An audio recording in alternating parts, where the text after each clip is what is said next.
로마서 8장 15절 말씀입니다. 너희는 다시 무소하는 종의 영을 받지 아니하고 양자의 영을 받았으므로 우리가 아빠 아버지라 부르짖느니라. 말씀을 하나 더 보겠습니다.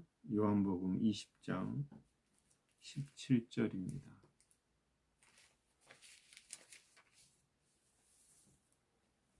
요한복음 20장 17절 말씀 제가 읽겠습니다.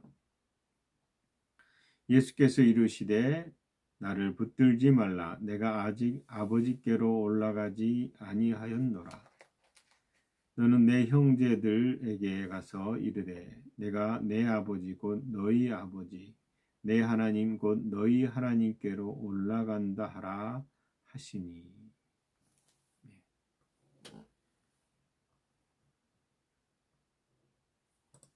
오늘은 왜 하나님을 아버지라 부르는가, 이 제목으로 하나님 말씀을 전하겠습니다. 저번 주에는 하나님의 생명에 대해서 얘기했고요. 이것이 좀 더 연결시켜서 하나님을 아버지라 부르는 것을 좀 다루려고 합니다. 하나님 그러면 우선적으로 생각드는 이미지는 신이죠. 그래서 하나님 그러면 일반 사람들은 특히 하나님을 하나의 신으로 생각합니다. 물론 신이시죠. 그리고 신이라고 말했을 때는 엄중하고 엄격하고 또 전능하신 분이시고 뭔가를 꽉 붙들고 계시는 분. 사람들은 위기나 또 어려움이나 극단적인 상황에 처할 때에 하나님을 찾습니다. 도와주십시오. 하나님 계시면 도와주세요. 오늘 영상을 보니까 아이가 하나님이 계시다면, 그리고 하나님이 제 얘기를 듣고 계시다면 저에게 신호를 보내주세요. 그러면서 번개를 쳐달라고 얘기합니다. 실제로 번개가 번쩍입니다. 우연이라고 말할 수 있잖아요. 그래서 아이가 다시 요청을 하고 3-4번을 요청할 때마다 번개가 번쩍번쩍 하는 그 장면을 영상으로 띄는 걸 볼 수 있습니다. 이 말은 뭐냐면 하나님은 우리의 소리와 우리의 생각에 관심을 가지고 계시다. 단순히 저 멀리 계신 분이 아니시고 호흡처럼 우리와 함께 하시는 분이시죠. 그런데 우리들, 즉 믿는 사람들은 하나님을 아버지라고 얘기합니다. 그런데 우리가 습관적으로 하나님 아버지 이렇게 얘기하지만 제가 이 부분에 대해서 사람들에게 물어봤어요. 왜 하나님을 아버지라고 부르세요? 라고 했을 때 다양한 답변들이 있습니다. 저번 주에도 제가 어떤 분을 만나서 그렇게 물어봤더니 그런 생각을 한번 해본 적이 없다라는 거예요. 그러다 보니까 답변을 못하고 머뭇거리더라고요. 어떤 목사님은 제가 그렇게 물어봤을 때에 결국은 잘 모르겠는데요, 이렇게 답변한 경우도 있었습니다. 그런데 성경은 하나님을 아빠 아버지라, 오늘 본문의 말씀을 보면 그렇게 되어 있습니다. 너희는 다시 무소하는 종의 영을 받지 아니하고 양자의 영을 받았으므로 우리가 아빠 아버지라 부르짖느니라. 근데 로마서 8장 15절에 있는 말씀은 바울이 입양과 관련되어 있는 비유를 통해서 하나님을 아빠, 아버지라 부른다 이렇게 되어 있습니다.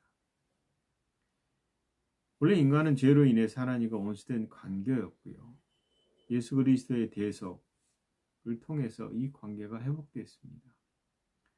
그래서 바울은 양자라는 단어를 통해서 이것을 우리에게 말씀하고 있습니다. 양자라고 말할 때는 자녀의 권리가 획득됐다라는 것이죠. 이 법적인 얘기죠. 그래서 로마서 8장 16절에 이것을 성령께서 친히 증언하신다, 보증하신다 이렇게 말하고 17절에 가서 하나님의 상속자로 그리스도와 함께한 상속자라고 말하고 있습니다. 즉 양자라는 개념을 통해서 권리, 아들로서의 권리, 자녀로서의 권리로 하늘의 상속자가 됐다라는 것을 얘기하기 위해서 양자라고 얘기했습니다. 그런데 생각해 보십시오. 이 양자라는 것은 법적 절차로 보증된 것이지 혈연적으로 관계가 있는 건 아니잖아요. 법적 신분의 획득이다 이렇게 말할 수 있습니다. 그런데 우리가 가끔 프로그램이죠. 영상에서 보면 해외 입양한 사람들 어릴 때 어떤 이유든 입양이 됐다가 해외에 자라서 나중에 성년이 되면 성인이 되면 그 사람들이 자기 정체성에 혼란을 겪고 있다가 왜 나를 부모님이 입양을 시켰을까? 나를 버렸나? 무슨 이유 때문인지 그러면서 부모를 찾으러 옵니다. 입양해서 그 부모가 있어요. 분명히 법적인 부모가 있는데 그 부모가 아닌 진짜 나를 낳으신 분이 누굴까? 그래서 그 뿌리를 찾아서 한국에 오는 것 그리고 그것을 영상을 만들어서 우리에게 보여주고 있습니다. 그렇기 때문에 입양이라고 말할 때는 실질적인 관계 속에서는 그렇게 와닿은 것은 아니에요. 하나님 아버지라고 했을 때 입양돼서 아버지라고 부른다. 양아버지 뭐 이렇게 얘기하잖아요. 그런 측면에서는 법적 신분에 대한 이해를 위해서는 그렇게 말하지만 우리는 다른 차원에서의 하나님을 아버지로 부르는 것을 또 볼 필요가 있다라는 겁니다. 즉 단순하게 입양됐기 때문에 아버지다 이렇게 부르기 전에 더 깊은 차원의 하나님 아버지가 있다라는 거예요. 예수님도 하나님을 향해서 아빠 아버지라고 부르셨습니다. 아빠라는 것은 아람어로 아이가 아버지를 친근하게 부를 때 쓰는 단어입니다. 그런데 사우디아라비아에서도 아버지를 뭐라고 부르겠어요? 아부이 그럽니다. 아버지, 아부이 이 어근이 좀 비슷한 것 같아요. 그래서 아빠, 아부이, 아버지, 아버님 이거보다는 더 친근감이 있잖아요. 근데 예수님이 하나님을 아버지라고 부를 때 그 이유는 뭐냐면 그분 안에 하나님의 생명이 있었기 때문이에요. 성령을 통해서 하나님의 생명으로 태어나신 분, 요한복음 1장 4절에 그 안에 생명이 있었으니 이 생명은 사람들의 빛이라. 예수님 안에 그 생명이 있었다라는 것이고 그리스도 안에도 예수님 안에 있던 그 생명과 동일한 생명이 있게 되는 것입니다. 그래서 이 생명이 사람들의 빛이다. 어두움을 비추는 데 있어서 중요한 역할을 하잖아요. 그런데 예수님은 주기도문을 가르칠 때 하늘에 계신 우리 아버지라고 시작하게 했습니다.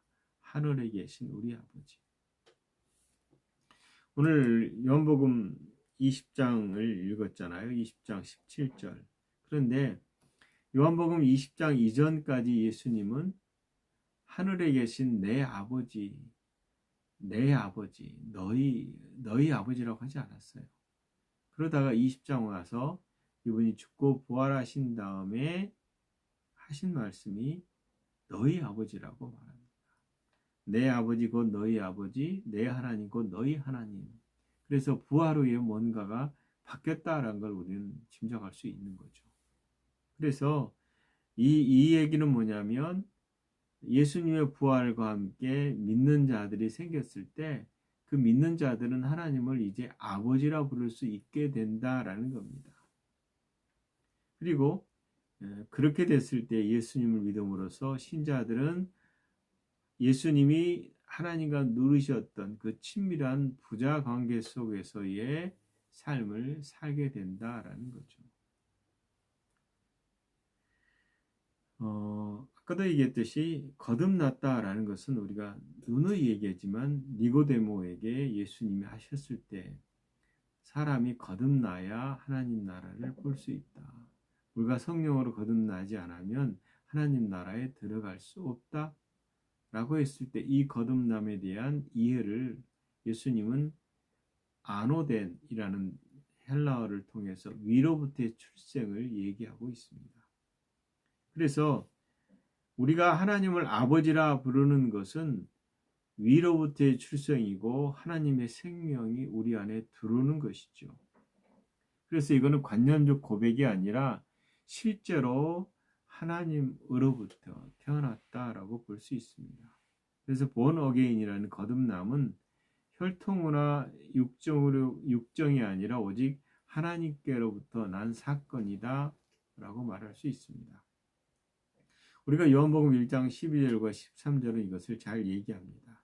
영접하는 자, 곧 그 이름을 믿는 자들에게는 하나님의 자녀가 되는 권세를 주셨으니 이는 혈통으로나 육정으로나 사람의 뜻으로 나지 아니하고 오직 하나님께로부터 난 자들이니라.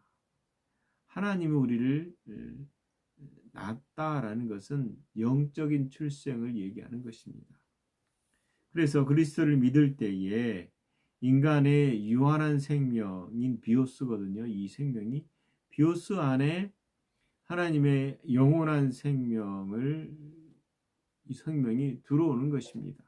그래서 하나님은 우리를 만드신 분뿐만 아니라 우리를 낳으신 분이 되는 것입니다.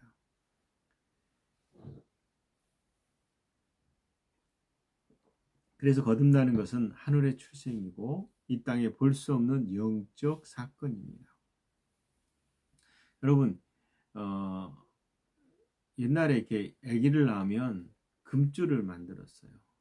집에다가 집 앞에다가 그 새끼줄로 남자를 낳으면 고추가 끼어 있는 거고 여자를 낳으면 그냥 숯만 이렇게 걸어오는 걸 제가 기억하는데요. 여러 가지 의미가 있다라고 그럽니다. 그런데 일단은 아이가 낳았다라는 것이 온 동네에 알게 되는 것이죠. 적어도 그 시절에 그 동네 사람들은 저 집에 아이가 낳았다는 것을 알게 되는 거죠. 그러나 영적 출생은 보이지 않습니다. 우리가 예수 믿었다고 해서 온 동네의 사람들이 저 집이 새롭게 사람이 새로운 영적 출생을 했다라고 말하지 않습니다. 그 이유는 영의 사건은 보이는 영역이 아니기 때문이죠. 그러나 놀라운 것은 익히 제가 그것을 경험한 건 아니지만 하나님의 자녀가 태어나는 것은 하늘나라에서는 모든 영적 세계에서는 알게 돼 있다라는 겁니다. 이것이 마치 왕의 자녀가 태어나면 온 나라가 경사가 나는 것과 같은 이치 같아요. 단순하게 한 사람이 거듭나는 것이 아니라 왕의 자녀, 하나님의 자녀가 태어났다는 사실이 하늘에서 알려진다라는 겁니다. 굉장히 중요하죠. 영적 출생의 기원은 바로 예수님이십니다. 예수님은 성령님을 통해서 하나님의 생명으로 태어났습니다. 그분은 육신을 입고 태어났지만 영으로는 하나님으로부터 태어나신 분이다.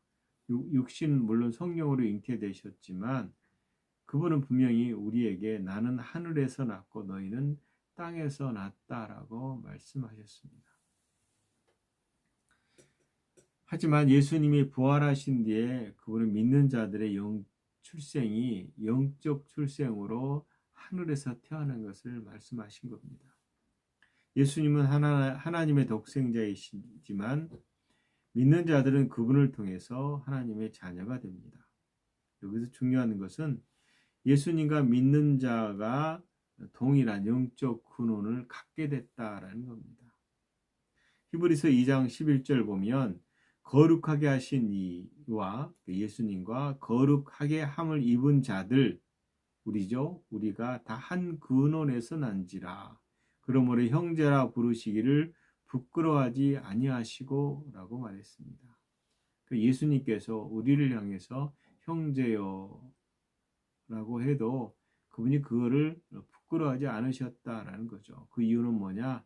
한 근원 하나님으로부터 예수님도 태어나셨고 거듭나셨고 우리도 예수님 안에서 거듭났기 때문이에요. 그래서 하나님으로부터 태어난 것은 곧 하나님의 생명이 있는 것이고 이 생명은 예수님 안에 있던 것이고 또 우리가 그 생명으로 새롭게 태어나는 것입니다. 그래서 예수님은 우리를 단순히 제자나 종으로 부르지 않고 형제라 부르기를 부끄러워하지 않으셨다라는 겁니다. 그리고 우리는 예수님과 동일한 아버지의 생명을 가진 자로 하늘의 가족이 됐다라는 겁니다. 여러분, 하나님의 자녀는 하나님을 닮습니다. 자녀가 부모의 DNA를 물려받죠. 그래서 그 형상으로 살아갑니다. 그래서 하나님으로부터 태어난 사람은 하나님의 성품에 참여한 자다라는 거죠. 그래서 아버지라고 부를 때 그것은 하나님의 생명의 본질을 이어받은 사람이고 성령님을 통해서 하나님의 사랑과 거룩과 자비의 성품이 심겨졌다라는 겁니다. 저번 주에도 얘기했지만 씨앗은 자라서 숲을 만들어냅니다. 우리가 하나님의 성품으로 새롭게 됐고 이것은 세상이 아니라 하나님으로부터 온 것이죠. 그래서 베드로서 1장 4절은 이로써 그 보배롭고 지극히 큰 약속을 우리에게 주사 이 약속으로 말미암아 너희가 정욕 때문에 세상에서 썩어질 것을 피하여 신의 성품에 참여하는 자가 되게 하려 하셨느니라 이렇게 되어 있습니다. 우리가 신성을 소유했다라는 거죠. 제가 왜 하나님을 아버지가 부릅니까? 라고 말했을 때에 아버지라는 것은 여러 가지 의미가 있지만 신성에 참여한 자, 하나님의 성품에 참여한 자다라는 겁니다. 그런데 여러분 예수님이 이 땅에 계시면서 하나님을 아버지라고 불렀은 이유 때문에 그분이 십자가에 못 박혀 죽으셨습니다. 다른 게 아니에요. 유대인들은 하나님을 아버지라고 부르는 것에 대한 의미를 정확하게 알고 있었습니다. 그래서 네가 하나님을 아버지라고 부르는 것은 신성모독이다 라고 말한 것입니다. 유대인들은 유일하신 하나님 한 분 외에는 신이 없다라고 믿는 사람들입니다. 그런데 예수님이 하나님을 아버지라고 부르는 것은 하나님이 신이신데 신이 자녀를 낳으면 그 자녀도 신이거든요. 신의 자녀거든요. 어떻게 신이 여러 명이 있을 수 있느냐? 이거는 신성모독이다. 그래서 예수님을 신성모독죄로 고소하고 십자가에 못 박혀 죽게 합니다. 그러면 생각해 보십시오. 내가 하나님을 아버지라고 부르는 것은 굉장한 의미가 있다는 거잖아요. 우리가 신의 성품에 참여했다라는 것은 신성에 참여하는 것이죠. 그래서 신적인 위치, 신의 사고, 신의 성품으로 사는 존재로서 지음받게 됐다. 출생하게 됐다라는 거예요. 시편 82편에 보면 이 문제에 대해서 다룬 게 있어요. 시편 82편 6절에 내가 말하기를 너희는 신들이며 지존자의 아들들이라 하였으나 그러나 너희는 사람처럼 죽으며 고간에 하나같이 넘어지는도다. 크게 말합니다. 하나님의 자녀여 신의 자녀인데 사람처럼 살다가 인생을 끝낸다라는 거죠. 그런 의미에서 우리가 사람이지만 육신을 가지고 있지만 우리의 의식이나 생각들이 신의 자녀로서의 의식을 가지고 정체성을 가지고 이 땅을 살 필요가 있다라는 겁니다. 여러분, 우리는 신의 자녀입니다. 사람의 몸을 가지고 살지만 영으로서는 하나님과 연합된 존재입니다. 그래서 하나님을 아버지라 부를 수 있습니다. 이것은 성경에서 하나님으로부터 난 자들, 하나님의 씨가 거하는 존재들이다라는 겁니다.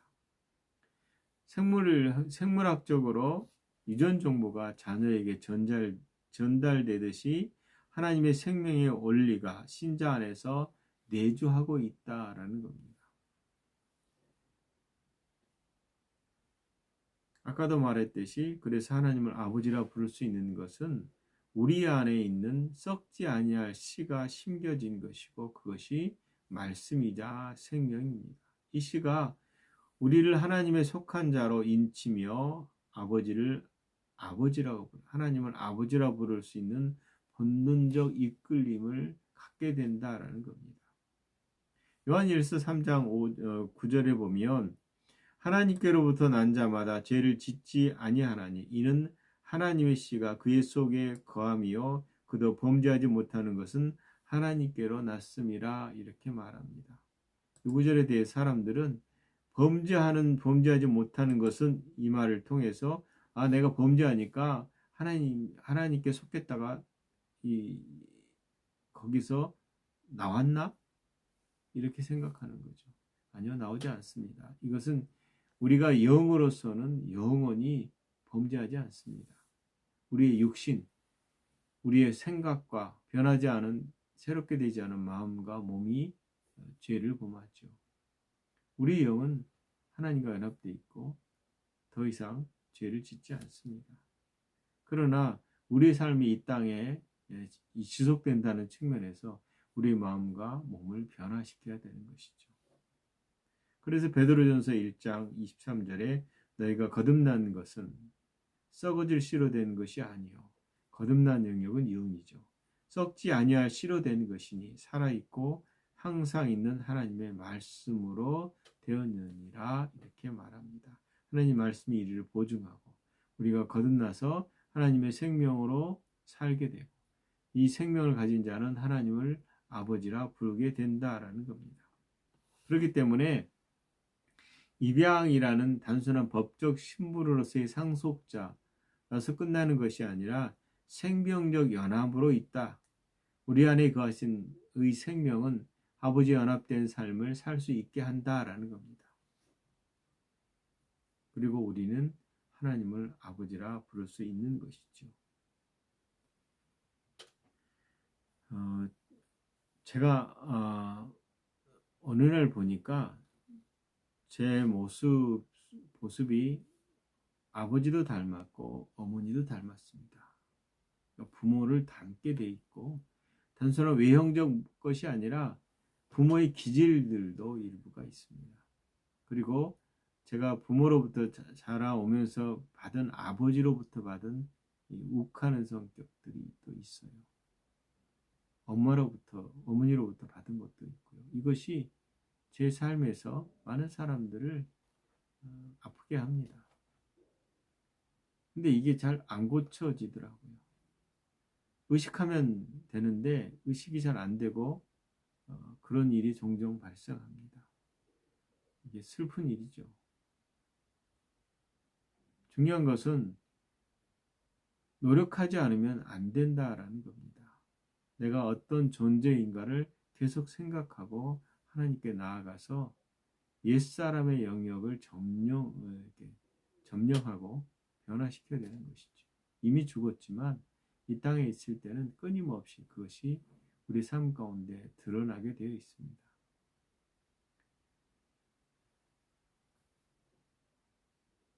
하나님 아버지는 우리랑 다르십니다. 그분은 영이십니다. 우리 육신의 아버지는 상처를 가지고 계신 분이시고 그분은 그 상처를 자녀에게 쏟아붓습니다. 근데 하나님 아버지는 당신의 성품을 우리에게 두시고 그 성품이 우리 가운데 나타나기를 원하신다라는 겁니다. 모든 그리스도인은 하나님의 성품의 삶을 살도록 새롭게 지음을 받았습니다. 그리고 그 성품이 우리 안에서 풍성해지기를 원하신다라는 겁니다. 이 부분에 대해서는 한 번 더 나누겠습니다. 어떻게 그것이 더 풍성해지는가? 우리가 자라나지 않으면 소용이 없잖아요. 씨가 싹이 나고 자라나고 열매를 맺어야 되는 것이잖아요. 로마서 12장 2절에 너희는 이 세대를 본받지 말고 오직 마음을 새롭게 함으로 변화를 받아 하나님의 선하시고 기뻐하시는 온전한 뜻이 무엇인지를 분별하도록 하라라고 되어 있습니다. 우리의 마음은 새롭게 되지 않았습니다. 그리고 우리의 마음은 이 세대를 본받아서 만들어진 상태입니다. 이것을 가지고 사는 것은 지속적으로 실패할 수밖에 없습니다. 한 아이가 물에 갑자기 조그만 아이인데 이슬람 아이예요. 이 아이가 물에 빠져서 죽었습니다. 건져냈겠죠. 근데 이 아이가 죽은 순간 하나님 앞에 불려갔어요. 그리고 환상 가운데서 하나님과 대화를 나누다가 다시 깨어났습니다. 그런데 이 아이가 예수님을, 그러니까 제가 기억이 잘 안 나는데 예수님과 아마 대화를 했던 것 같아요. 그 예수님이 아버지에 대해서 육신의 아버지에 대해서 얘기하는데 너희 아버지가 노력하는 것으로는 결코 안 된다. 그러면서 보여주는데 끊임없이 선한 착한 일을 하고 사다리를 계속 만들어서 어떻게 보면 하나님께 올려고 하는 것이죠. 그런데 그것은 올라가다가 부서지고 꺼트려지고 안 되는 거예요. 그래서 예수님이 그 삶에 개입하셔서 자신이 사다리가 되어지는 거예요. 몸이. 그것을 보여주고 그러면서 아버지의 수고와 노력들로는 결코 목적을 도달할 수 없다라는 걸 얘기해요. 인간으로서는 할 수가 없는 거예요. 오직 그리스도 안에 있는 자가 그리스도 안에서 하나님의 성품으로 살아가야 온전한 새로움이 있다.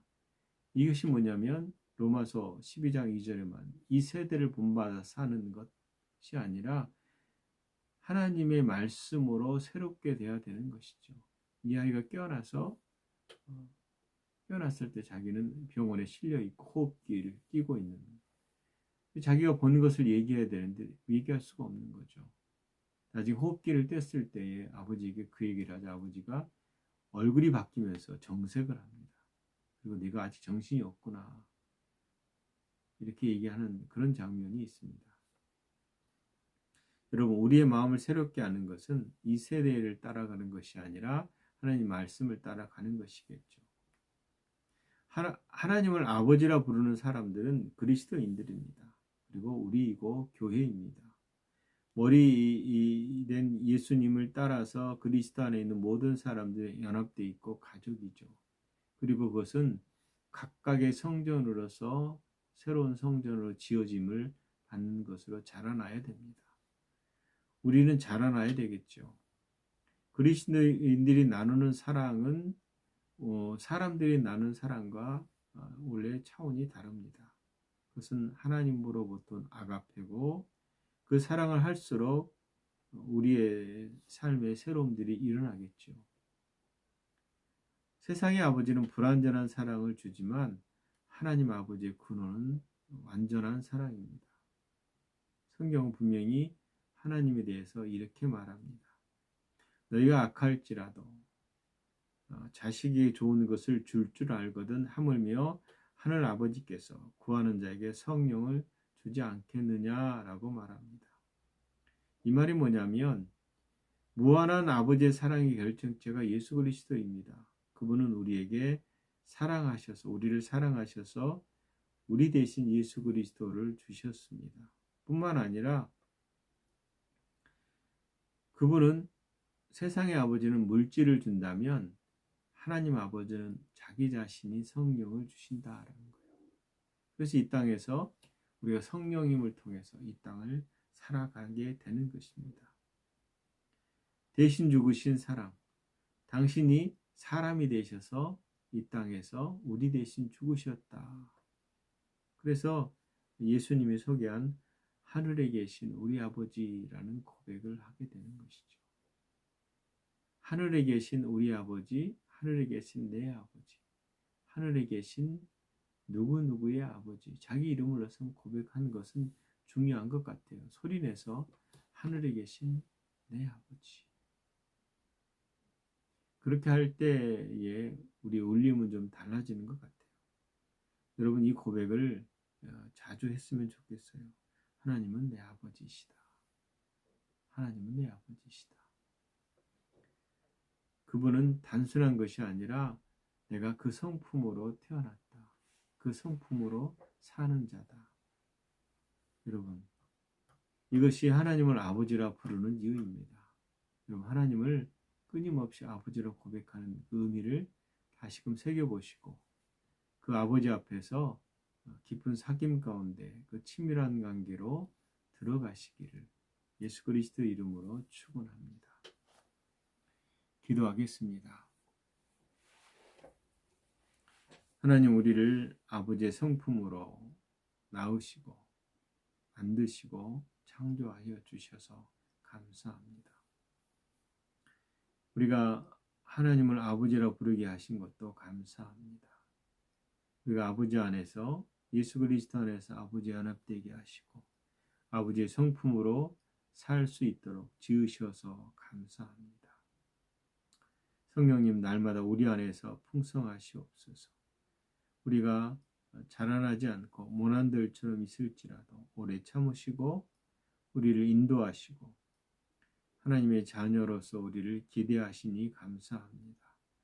더 열어주시고 또 더 보여주시고 우리가 진리 안에서 하나님 아버지와 연합된 삶을 살아가게 하시옵소서. 예수님 이름으로 기도합니다. 아멘.